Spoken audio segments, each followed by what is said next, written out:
You're not listening. Also here so she sees the chair.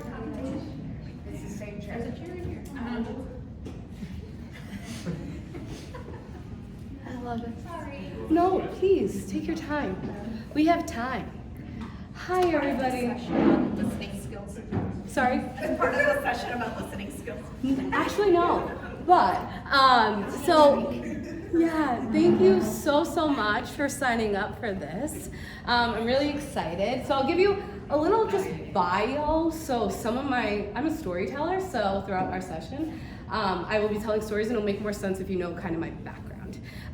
So I'm Amanda Garcia. I own a private practice and consulting firm to help people in multitudes of ways. And I do a lot of speaking engagements, but I started my career off working as a director of an early learning center for, 10 years. I had 140 kids, lots of families, and it was such a joy. I then was a supervising case manager in foster care, and then I went back to school and I became LICSW, so I'm a licensed therapist. And through that, I worked at a behavioral school with kiddos who were dismissed from their public schools because of their emotional dysregulation, violent behaviors, that kind of thing. And then here I am today. I own the private practice, and like I said, we do consulting with different businesses and schools to help educate people and get mental health into different systems. So, that being said, we are going to talk about the neurobiology of habits. All right, so taking care of yourselves. All right, so if everybody can feel as comfortable in their seats as possible, we're going to do a little breathing exercise because it is so important for the breath and our nervous systems, and we'll talk about when this is appropriate to use and when we can't access it at the same time during kind of crisis moments. So I'm inviting you to close your eyes. If that's not comfortable for you, if you feel safer with your eyes open, please do so. So if you'd like to close your eyes, and we're gonna just do a body scan. So take a deep breath in through your nose if you can, if it's not stuffy, and out through your mouth. In through your nose, and out through your mouth. Now this one, I would like you to take a deep breath in through your nose, but when you blow out, I want you to open your mouth as wide as possible, like a tiger or a lion, and let a roar out. So in through your nose, and out. In through your nose, again, out. In through your nose, and out through your mouth. All right, and now I just want you to notice your body, being as present as possible. Let's start from your toes. If you want to give them a little wiggle, or if you like them right in place, that's good too. And then your ankles, same. If you want to take a little rolling of the ankles, or a flex back and forth. And then to your knees. Sometimes they can be a little tight and need a little movement. And then our hips, where we keep a lot of stress, a lot of tension. So maybe a little wiggle there too. Up into your stomach, releasing it, and then bringing it in. Releasing it, and then bringing it in. And now your hands, if they've been on a computer all day, they may feel a little tight too. And then your wrists, up into your shoulders, your neck, and up to the crown of your head. Now, when we take these deep breaths in, I would like you to try to channel the air in your back body, if possible. So take a deep breath in, thinking about your back, and then allow tiger, and up again into the crown of your head from your back, and then the tiger. And I invite you to open your eyes slowly and back to your present body. All right, guys, everything's good now, right? All problems solved. We breathed. We're done, right? No, it's not as simple as that. But I do hope that helped you, because sometimes when you're having a really hard moment where your anxiety is taking over or your nervous system is really active, whatever that looks like for you, sometimes taking this breath is really good. It feels refreshing. It feels like almost baptismal. I do this when I know I'm gonna have like a really tough client, if they're going through some really tough stuff or like a hard meeting. I do this right before, because it's like, okay, I'm trying to be as present as possible, because as we learn, the more present you are, the better it is. All right, so taking care of yourself. I'm gonna be talking about some hard stuff today. We all have been through certain things in life, and I don't know what they are. So take care of yourself. Water, there's a bathroom right here. If you need to just walk out, I will not be like, so where are you going? No, please take care of yourself in any moment of this, because that's really important. That's the first thing. You can ask me the questions later. That's the first thing, is to take care of yourself. So with that being said, so I know you guys read the intro to this, and it talked about willpower. All right, so what do we, well, let's go through the agenda. So agenda, we're gonna talk about the brain. I'm going to simplify it for you so minimally that I'm gonna use pictures, because I used to teach this to children, and let me tell you, this is the best way to teach it, because I don't know about you all, as soon as I hear about the brain, my brain shuts down. In grad school, I was like, we will make it through this class. And then we're gonna talk about how habits form during stress, and habits throughout our lifetime. And then real life interventions, and then maybe ways that we can keep in touch after this. All right, so, willpower. What does this make us feel, right? First, it's energy, right? All right, I'm gonna bring in that willpower to this meeting. I'm gonna bring this willpower into sometimes home. Who has children here? You need a lot of willpower with kids, right? And sometimes it feels energized. Sometimes it feels like, I can't bring this again. What do you mean? And most of the time, it's what we have on that day to give, and that's what we got. And a lot of the time, we don't feel like it's willpower, but it is. But I'm gonna teach you in ways where we can regulate your nervous system to access this. All right. So, understanding the brain. Like I said, I love pictures. The amygdala and the prefrontal cortex. The amygdala is our alarm system. So for instance, if you're walking across the street and that bike comes in the bike lane and you didn't expect it because they didn't stop, your amygdala is telling you to stop. It stops you right away in your tracks. It tells you exactly what you should do in a moment of crisis. And even sometimes it's activated when there is no crisis. Sometimes the more we go through in life, the more our amygdala is actually inflamed. So if you think about it, if like this is the whole circle, and the more and more you've been through, the amygdala grows and grows and grows. There's only so much room to regulate your nervous system. So the more you've been through, the more your amygdala is active. And then the prefrontal cortex is what we think through. I would hope right now everybody is in theirs, because we did a breathing exercise. We're getting to the prefrontal cortex. So they work together, but also opposite in so many ways. So this is what I use with my clients. So the amygdala, lion. That's why I had to breathe that way. I like it, you know? And then the prefrontal cortex is like that cub. So when I explain it, when we're in crisis, if somebody is coming after us or that bike lane, it's the tiger or the lion that's like, get out of there. Because we don't want the cub to be like, hey, there's a bike coming. No, we want the full on, get out of there. And there's a difference. And when we regulate our nerve system, both can exist in some ways. But we really want to be that little cub in a lot of meetings. Because if you imagine, or in life, right, with your kids talking to you, and now all of a sudden your tiger's like this, I always talk about it like in the face, and you're having all of this stress where in these moments, how can we get back to the prefrontal cortex? All right, any questions?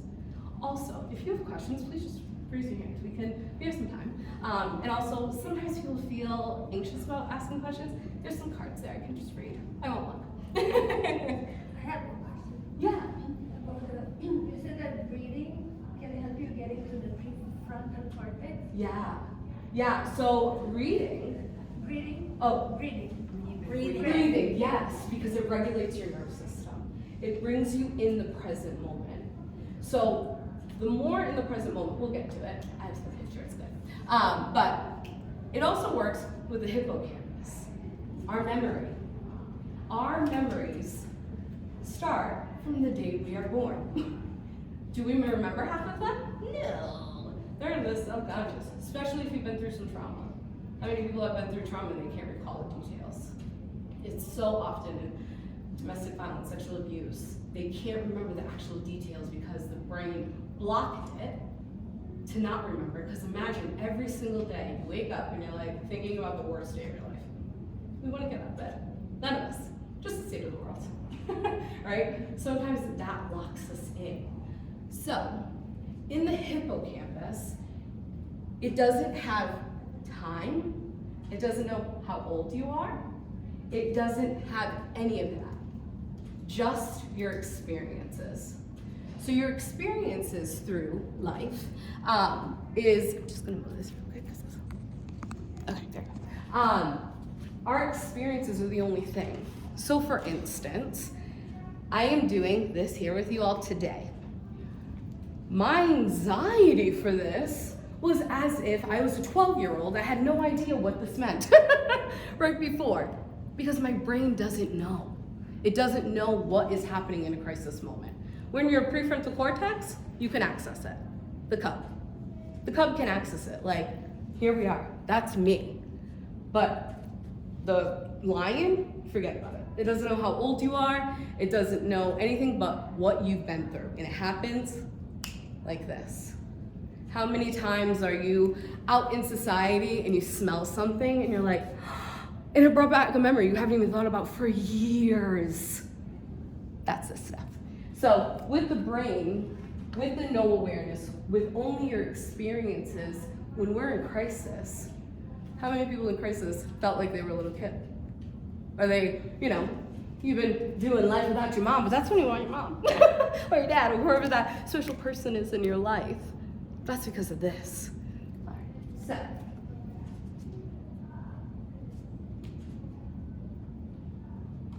Now this works with trauma responses. So when that amygdala is active, it will go into these 3 states. Flight. So, say there was a lion that walked into the room.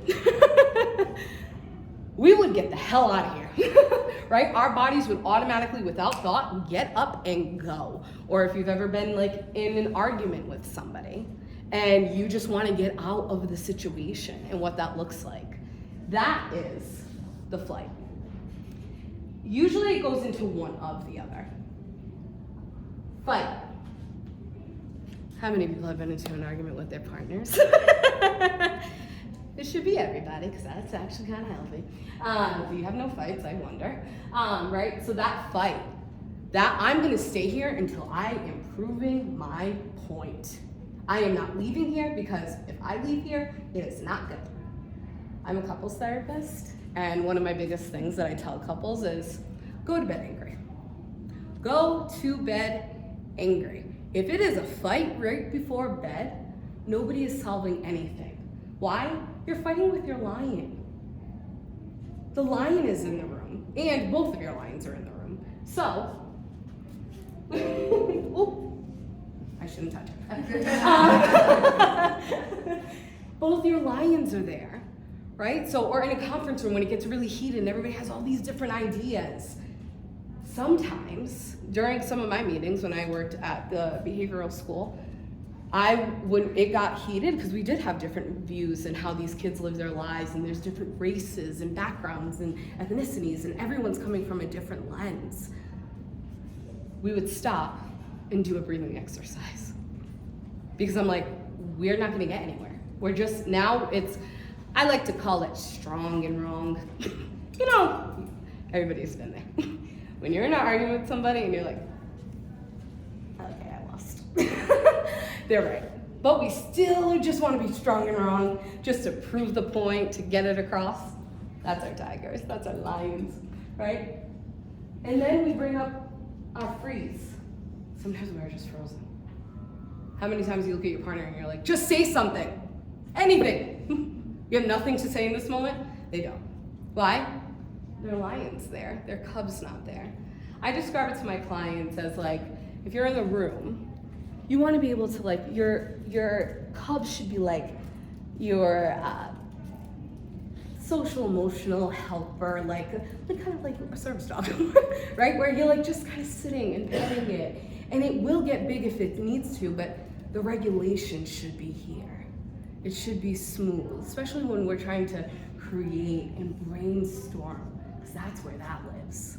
If we're in that fight mode or that freeze mode or flight, like, all right, you're talking to me, but ready to get out of here, that's totally different than if you're in a cub space where everyone's just like in creating and brainstorming and being able to bring our best foot forward in that moment. So then shields, we all have them. It's our defense, right? It's things that we want to protect. Maybe our values, our morals. What does that look like? So that shield is always there to protect us. Sometimes it does not help us because that creativity is cut off. That thinking really critically is cut off. So it's just a defense. And a lot of these times, our defenses are from childhood. They're usually not from adulthood. So, sorry. But I want you to take a look at what we also have on the table, our records. I call this the records. Okay, everyone here is old enough to know what a record is. Okay, I don't have to say that. Like, wait a minute, let me just take a look around, because I have young clients and they had no idea. And I'm like, your record, and I'm doing this whole thing and they're like, what is that? So let's take a look at it. Our subconscious record. This is the subconscious, the lion, the thing we can't really access. It has only a few things that work with it. Trauma and abuse. Your brain in these moments are going to remember the worst thing that has ever happened to you because it wants to make sure it never happens again. So have we ever been in a conversation with somebody and we're instantly triggered from something they said or whatever the case may be? We're going right to here. This is all we have access over because the brain wants you to live. And you're like, I'm in the grocery store. And all of a sudden I have this full-on anxiety because I was triggered by something in that moment, and I'm having a full anxiety attack or whatever the case may look like. It's usually because you're in your record. So, oppression, racism, homophobia, all the things. Big impact. Especially because how much are we hearing it on the news? How much are we hearing it in our everyday lives? How many people are experiencing it? Pain, suffering, all of it. That's here. It's our forefront. Neglect and abandonment. Gosh, all of us have been neglected and abandoned by somebody in our lives, for whatever reason that may be. That's hard. So when we're fighting in that relationship to stay together, and whatever the case may be, we're bringing it all from childhood too. Or that teacher you really loved and they went on to a different school the next year, or a coach, or whatever the case may be. And then I really want to focus on these three emotions. It is what we hold with us for our entire lives. It is why you wake up in the middle of the night and you're like, why did I say that stupid thing sophomore year to that person? I'm so embarrassed. That's why we keep those things. Because our brains want to ensure we never do that again. Shame, guilt, and embarrassment we hold on to so tightly, but without immediate recollection of it. That's the lion. line in sand? Because there's pain. There's a lot of pain on this record. All of your suffering, whatever that looks like. It looks like different for everybody.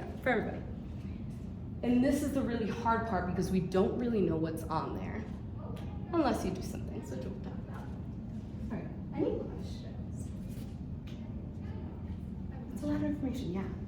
It's just pain. Like there's Oh. a positive, like a subjectively positive thing. Not in survival. So I always say the brain is here to make sure you live. It does not care about your good times. How many times have we have a good time and we have like no recollection of that good time? Because the brain's like, I don't care. We're here for a long time, not a good time. I don't care. That line does not care about good times. Or, yeah. Let you finish. Yeah, no, it's not, it doesn't care about it. Not that it doesn't care about it, it's just in these crisis moments, when we're going through panic attacks or we have any type of anxiety throughout our bodies, the brain isn't like, yeah, but remember that time you were at that party and it did work out? And you said the same thing and it was cool? No, the brain doesn't care. The brain is like, no, but remember that time you were embarrassed and that was shameful? Or that thing we did to somebody that we didn't mean or whatever? It only cares about that in those moments because it's called crisis. Can you suppress the line? You can rewire it. We're gonna get into it deeper. But my job as a therapist is I work with people's brains and I rewire them. I rewire them to, in order, so say, let's do an example. Say, I'm trying to think of one. Okay, I'm gonna tell you a story. So I worked at the behavioral school and it was the absolute best. I named my business after them because it really was an experience that changed my life. And I had a student, and anytime he got really, really nervous, he would tell the most inappropriate jokes. Hilarious. The kid could go on tour and make a lot of money, but very inappropriate, especially for a behavioral school when we don't know what these kids are triggered by. So anytime he got really nervous, there he was performing, and now the whole entire class is doing all sorts of things. So I took him out of the classroom one day and I tried to explain to him, I said, you know, in these roles that we play in life every day, some roles don't work. So I use my personal example and I'm like, side note, I'm an improv comedian and I've done musical theater and things like that. So I was like, in my improv comedy, if I got on the stage at school and started doing it for you all, I would be fired. Absolutely fired. But if I went to my therapy, and then if I went to my improv and I'm like, all right, let's talk about your feelings, fired. It doesn't work in certain areas. But our brain automatically tells us in those moments what that looks like and what that should be. So like in these moments where the line is there, it's not our full selves. It's only this. So it's really, really hard. And we went through this whole thing and I thought it was so great. I brought him back to class. He's like, but Miss Garcia, just one question. Can you tell me the jokes that you said on the stage? And I'm like, no, but if you graduate high school, I'll tell you. I promise. So we have that promise today. But this is the only thing it feels. And like I said, when we're in crisis, or how many times have people gone out and you spend all the money for the Broadway shows, watching the Broadway shows, and then you're just like thinking of everything that went wrong that day, because our brain just wants to survive, even though we're at a beautiful performance. So, all right, let's go to our energy cups. So the rewiring that I was talking about comes from a lot of this energy cup. So everybody has one. It's invisible. But think about our days, right? Say if you had a hard day the day before, you didn't sleep well, we have very little energy, right? We might be here. And then throughout the day, like our kids are great, so they add to it, and work feels good. So it's like a kind of give and take, right? But when you're in a depression, or when you have severe anxiety, it's really hard. So the fulfillment, rest, hobbies, positive interactions, community, and then things that drain us, negative news, anxiety, unhealthy habits. So I work with clients on taking a memory of crisis, right? So in this memory, they had this event, and every single time now, so say it's a female client and she had an interaction of sexual abuse with a man. a lot of the times we bring it with us. We do bring it with us. I shouldn't say a lot of the times. We do bring it with us all the time because that is something that woman had survived. So now, every time that she's interacting with a man, it might trigger her, but she doesn't even know it. She may become more quiet or, freeze, fight, flight, right? They want to get out. You're not with your full brain in these moments. I help clients look at it. We look at, especially childhood trauma, I work a lot into your childhood. So say if something happened when you were a kid. Well, all right, say if you were 12. Has anybody ever talked to a 12-year-old? Not a lot of logical thinking. It's a lot of, their view of life. But when we go through traumatic things, so say if you went through something traumatic at 12, the brain held it at 12. So in these moments when, say, the same thing happens in adulthood, same exact incident or close to it or triggered by, your brain thinks you're 12. How many resources does your brain have at 12? Not much. They don't got to get a job, you know what I mean? They're freeloaders. Right? They don't have any life experience yet that's like an adult. But in that moment, you may think you're 12 and you don't have resources and you don't have the people in your life. And how many times do we feel lonely, but we have so many people in our lives? But in that moment, you feel so alone. That's that. That's that child that doesn't remember because it's just that filing cabinet. It's just the filing cabinet. It doesn't know it's mixed up. Has anybody ever seen the movie Inside Out? Yep. The control center, right? When she's trying to move the marbles in and out to make better memories. So I work with clients where we process that. We look at how old they are. We look at what happened in that moment, and we redefine it. We redefine it to look at, okay, well, if that happens again, look what you do have. I have a client who I've been seeing for 3 years. She's so lovely. When I talk about clients, I just love her. And she goes, I've been really reflecting on the year and how therapy has meant to me. And I'm really trying to figure out why this is working this time because she's had a therapist. And she goes, I hope nobody's offended with swearing, so sorry if you are. Just don't listen. She goes, you remind me of the bad bitch I am. Because how many times we're walking through the world and we forget our self-confidence and we don't have it in the moment. But every week we talk about the hard stuff and I remind her that she's a bad bitch. You got this, right? How many times do we forget how successful we are, how many dreams we are actually living right now? I am right now. This is a dream. Empire State Building's right there, like, stop. Right? Like, so much, but how many times are we not present in that moment? Because that tiger is too worried if you're gonna survive or not. Truly. So I help clients work with that. And a lot of the times, clients come to me, they're like, I don't remember my entire childhood. And the more we feel safe with one another, the more we process this stuff, memories come back. I've never had a client that memories didn't come back, that they were like, can you believe I'm having a memory? I'm like, yeah, this is amazing. This is it, this is the work. So, but a lot of it is because of this. And here, our regulation is happening. Here, I mean, look at these emojis, look at these pillow pictures. It's not regulated. We're up here instead of in our bodies. And remembering that in our bodies and being present is much better. Actually, I'm gonna go back to this picture, right? So say, okay, let's pretend this guy's not here and this is a couple. So say they're like having an argument, right? I do this in couples therapy all the time. You're in an argument with your significant other and it looks like this, right? And the tiger's in them and all the things. I say to my couples all the time, but say if I stopped and I walked in, and typically they're like, yeah, just move in, honestly, that would be better. And I'm like, no. If I walked in and I said, come on, you guys love each other. Why are you saying all those mean things?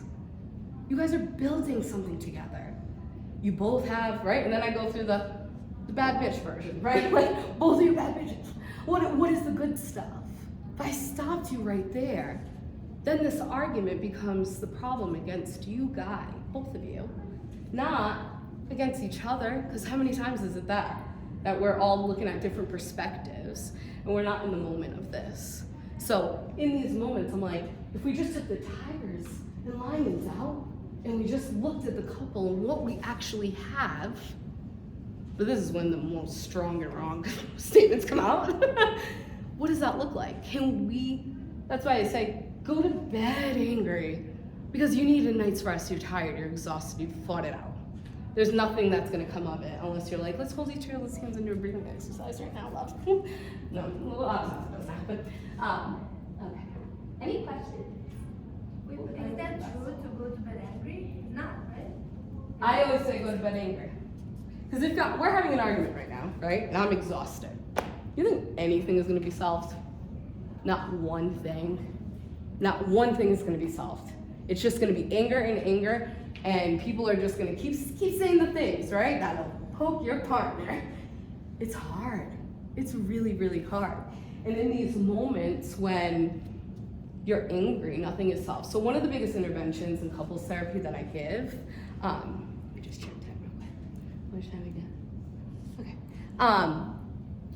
I give this intervention. Usually I ask how they fight, what does that kind of look like? And I say, you guys all know this, wait till this. You know that moment where you're like, oh, I'm about to drop something. I'm about to tell you about yourself. I say drop a code word. It has to be a mutual code word that both people agree on. Don't use it, like if it's a common word in your house, please don't use it. But a lot of people pick fruit. Go for it. Pineapple is the top leading one, I don't know why. But they say pineapples, and then what happens? They break. They're not allowed to say anything if somebody pulls a code word. They break, they go into their separate areas. Again, it has to be agreed upon so it doesn't feel like neglect. But in those moments, then you don't come back until you don't feel like doing this. And you know what, I'm still gonna tell him or her about themselves. Yeah, that's still not ready. And I even had a couple that her father left, and anytime he walked out, that's what she was feeling and experiencing. And in those moments, every 5 minutes, and they set an alarm that they would check in with one another. They would say the same sentence, I love you, we're gonna work through this. Until they were ready to come to the table. Because nothing's gonna be solved. You guys are working with your records.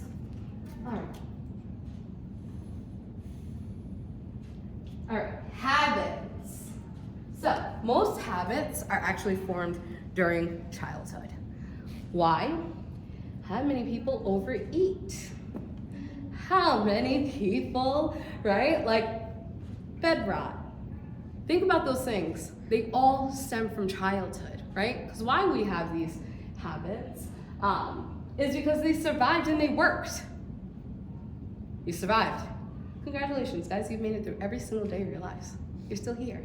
So it worked, whether it was good or not. I always think about domestic violence in this situation because, right, that's mainly my work. When I talk to victims, all of us, if I shared some of their stories, would be like, and they left, right? No. Because the thing that made them survive is making their partner happy. So the brain held on to that. It was like, all right, happy partner, happy life. That made me survive. So if I keep that partner really happy, I'm gonna survive through this. So, really challenging, really, really challenging. All right, so, how this worked.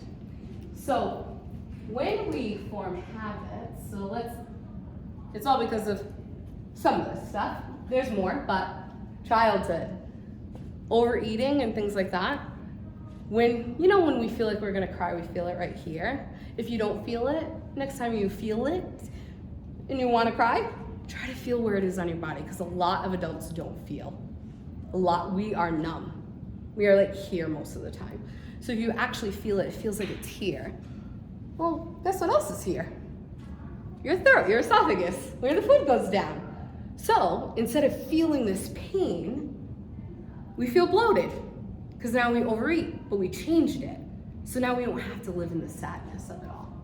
So that, in a lot of instances, is where it comes from childhood. Because what is the only control we had as a kid?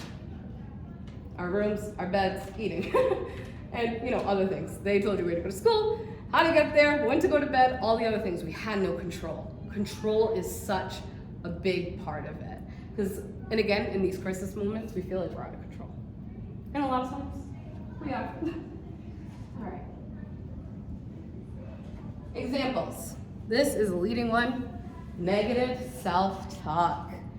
The biggest asshole I know lives up here. I would never, ever, ever say to anyone else the things I say about myself to me. And I would never dare let anyone say that to me either. But how many times are we in a spiral thinking about negative thoughts? Or the worst case scenarios, the shoulda, coulda, wouldas. All of it, right? That's the negative self-talk. Why? That's when your tiger's in the room. That's when your lion's in the room. But when you're present, you remember who you are, right? Imposter syndrome, huge one. Not remembering who you are. That bad bitch. She goes out, he goes out doing great. Like, all of it. We forget who we are and why we're qualified to be here. How many times did we walk into a room today and I'm like, oh, I hope these people think I'm qualified enough, right? All the things, and we forget who we are and what we have to bring. Why? We don't have access to our creative brains or the moments that we did succeed when that lion is in that room. Substances, overeating, same with substances. I used to work in substance abuse a lot, and maybe the first time it was fun, talk to someone who was addicted to drugs. The second time it's not. It's their survival. It cured the pain in the moment, and it became their medicine. So now the body's like, ooh, that feels good. That's what I need.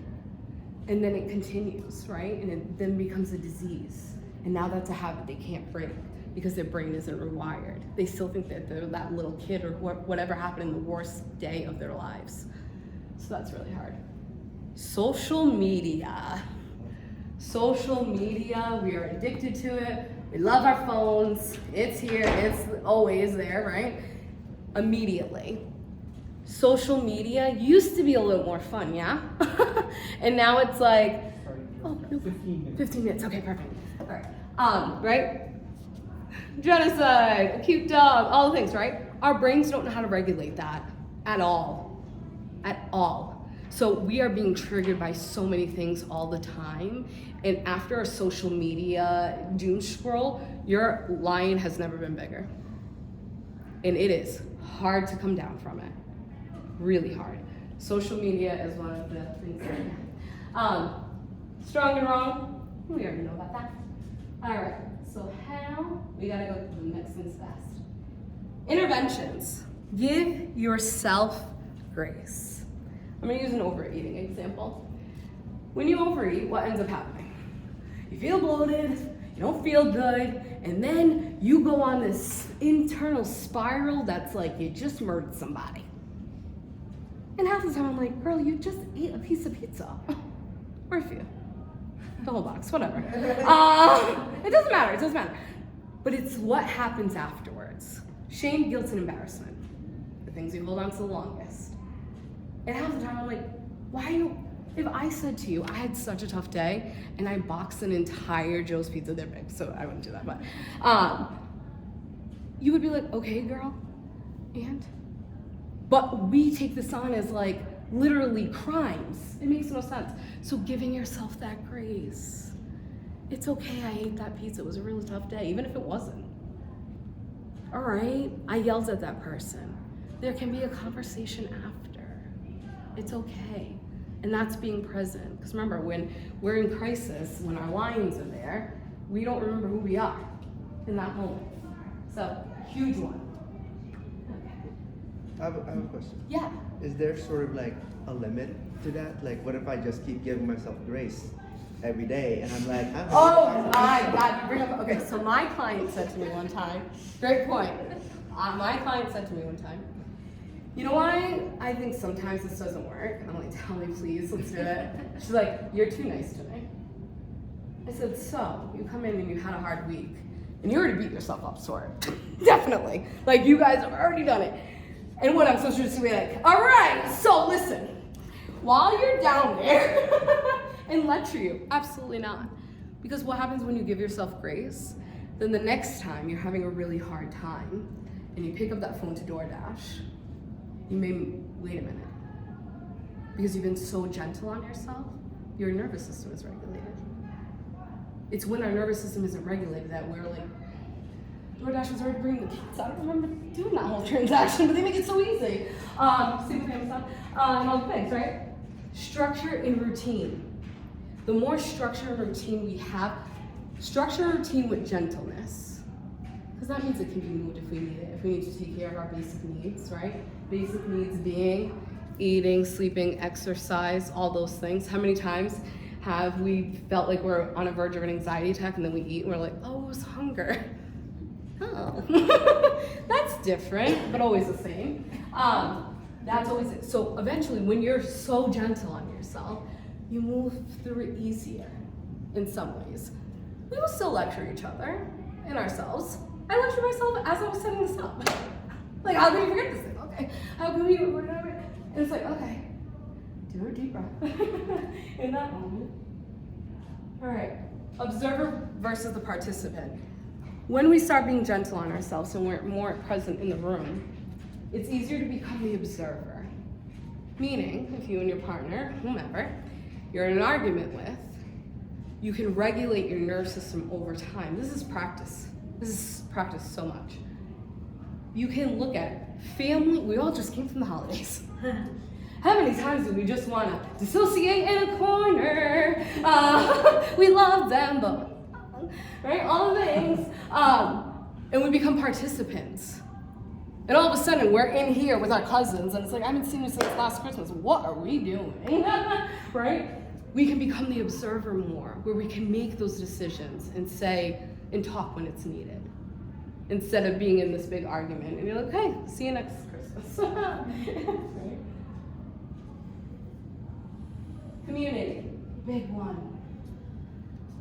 This is how I like to look at community. This is how I always talk about people in their lives. This is your show. You're on stage. And now, everybody is welcome that is in your life. Sometimes they sit here because they bring the posters and they're yelling and they're screaming for you. And then you're up there and you realize, I was holding a candle and they blew it out before I even said anything. Sometimes we have those people in our lives. Sometimes they deserve to be up here. I call this balcony like your social media friends. Like, you just get the good stuff. Here, it's like, you get a little bit mean, maybe your coworkers, right? Not the coworker that you tell everything to, but like, you know, the ones that you're not too sure of. And then these are your people. Sometimes our people, sometimes our parents may not even know where a theater is because it's that destructive. So who you have in your life is everything. I used to live in Rhode Island, and it's a small state. I don't know if you guys heard. Very small. It's like a small town, the entire state. And what I was realizing when I was there was surrounding myself with people who were like realists, negative realists. Like, it was always what's gonna happen, waiting for the shoe to drop. And then I moved to New York and I realized, oh my God, there's dreamers here. There's people who inspire you here. This is so different. I would never be doing this in Rhode Island because it's such a dream-like state. It's beautiful, right? So sometimes your mom starts out here and then she's back here because she said something, right? Or whatever the case may be. And sometimes you gotta, just for the moment, it doesn't mean every single day, you know? And the more we regulate our systems, the more we can tolerate them. And then community. Let's talk about this community. Is there a better community? I don't think so. But I found another side one. This is Kenter and Matt. You guys know them. They are, well, Matt is the owner, and Kenter does beautiful things. If you've ever been to a Gaia choir, even if you don't sing, please go. Just being in a community with 300 people and making music, talk about a nerve system regulation music. Big time.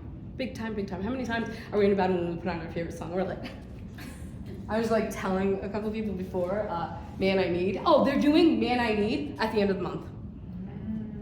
You guys know that song and love it.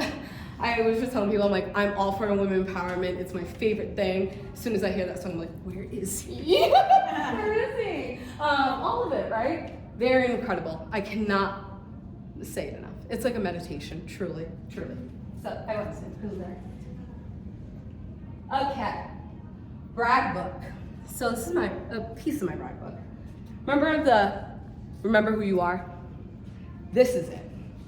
Anytime I do a presentation, anytime I'm having a bad day with a client, and I have to remember I'm a good therapist, because sometimes it's hard when they're having a hard time and we're trying to figure it out. These are just some reviews that I've had. I read them. People send you cards or give you a compliment. I know it's uncomfortable because I'm like, okay, yeah, thanks. Keep on to it. It doesn't come often, but this is gonna remind you of that.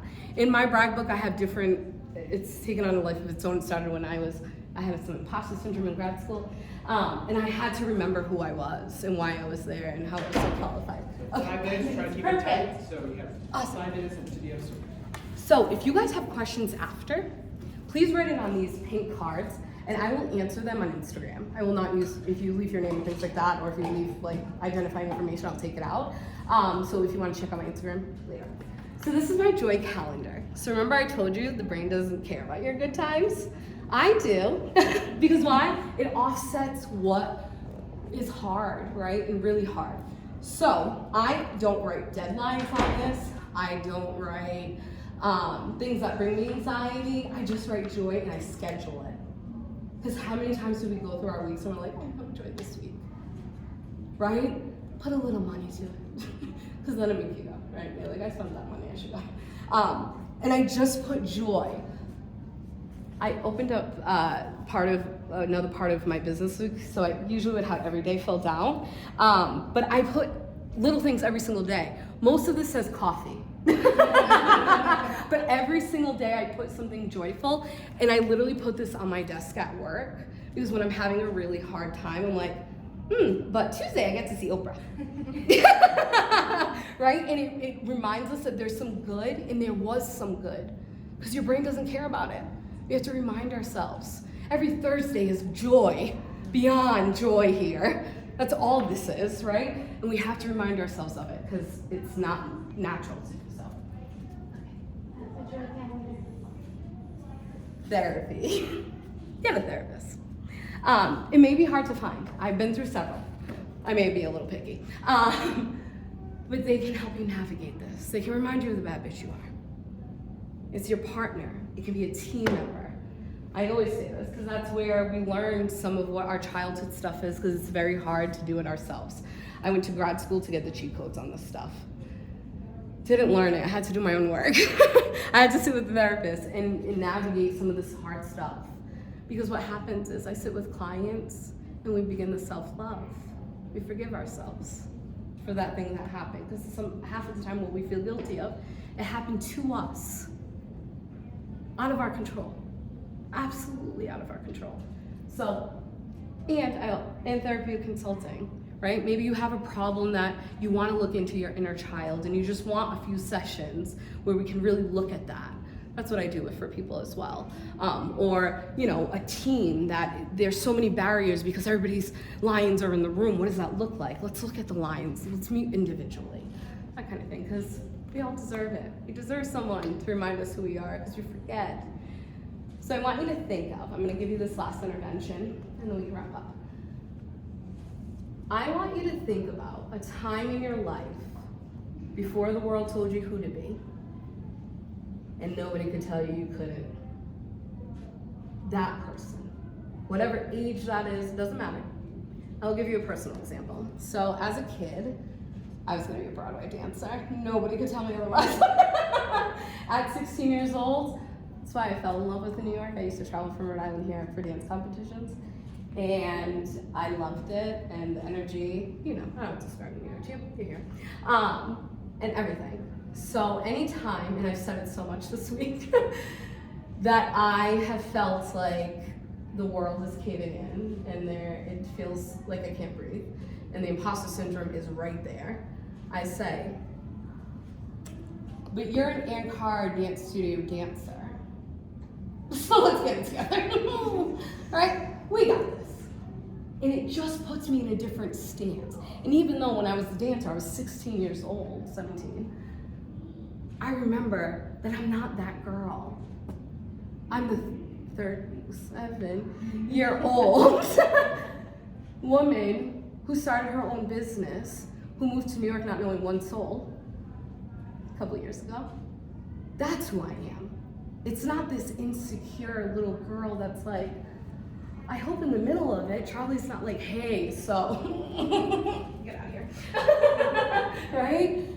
But of course that's a fear, because you always think the principal's gonna come in and stop you.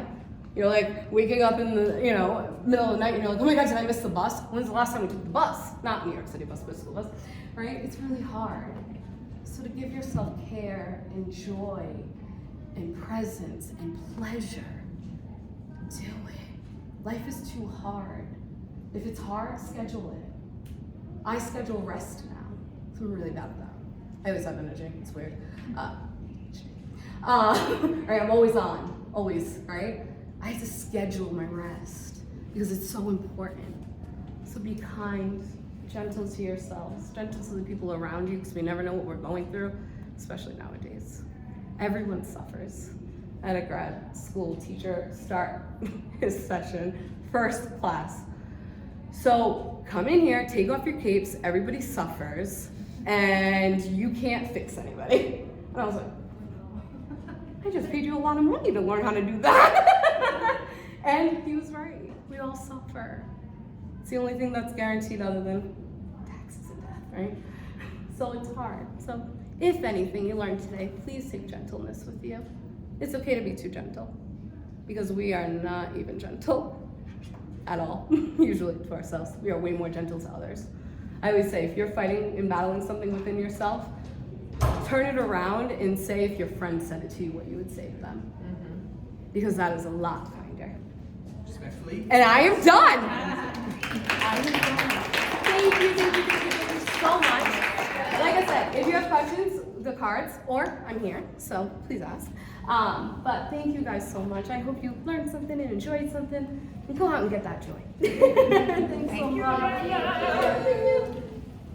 Oh, and let me put this on. Okay. This is if you go QR code to my Instagram.